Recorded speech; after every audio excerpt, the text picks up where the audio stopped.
Hola a todos, soy Eduardo Cecilia, bienvenidos de regreso a 2% Football Camp. El día de hoy hablaremos de los diferentes tipos de protección de pase.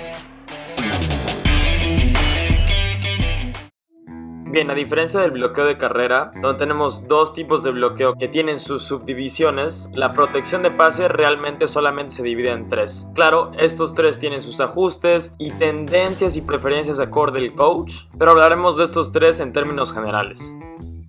En primera instancia tenemos el bloqueo de slide o de zona. En este todos los linieros ofensivos tomarán un paso hacia un lado y serán responsables de cualquier jugador defensivo que entre en su grieta. Por esto mismo lo de la zona. No tienen a ningún defensivo predispuesto o predeterminado para bloquear. Esa protección normalmente es muy utilizada cuando la defensiva le gusta hacer muchos stunts, es decir, cruzar a sus defensivos y mandarlos por diferentes grietas en la que están colocados. Esto facilita un poco el trabajo de los linieros y normalmente del lado opuesto del slide, un jugador de backfield, ya sea un corredor o un ala cerrada, normalmente es quien sella el edge del lado contrario. Esta en realidad es una de las desventajas que crea esta protección. Pone a jugadores de backfield normalmente tal vez bloqueando a linieros defensivos o a veces a linieros ofensivos bloqueando defensive backs que están blitzeando. Entonces crea mismatches en cuanto a la ofensiva.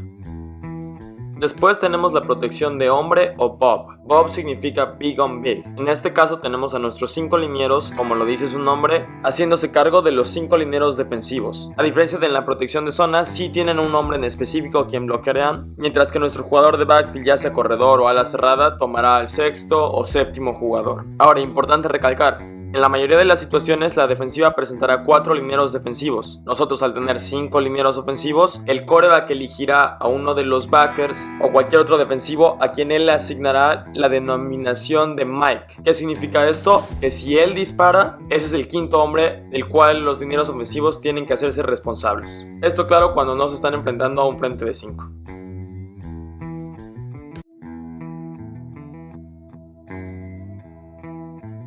Y por último tenemos la protección de combo. Como se pueden imaginar, es una combinación de ambos slide y bob, donde tenemos la mitad o más de la mitad de la línea ofensiva trabajando un slide hacia un lado, mientras que él o los linieros ofensivos que restan jugando un hombre a hombre contra los defensivos que tienen enfrente. La ventaja de esta protección es que evita esos mismatches de los cuales hablamos con el zona. Al tener hombres de backfield contra ya sea linebackers o defensive backs, nuestros linieros ofensivos todavía toman a los frontales sin preocuparse de los stunts, pero sin embargo en la parte negativa claramente es la protección más difícil de esquematizar y conlleva varios ajustes.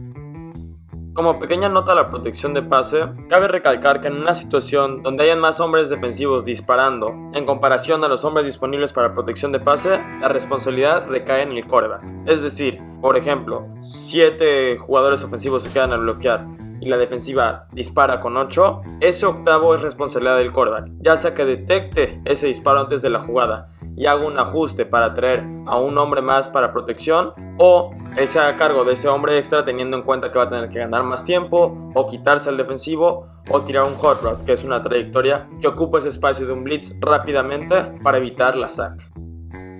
Bueno, eso fue todo por el día de hoy. No olviden de suscribirse. Una vez más, soy Eduardo Cecilia y esto fue 2% Football Camp.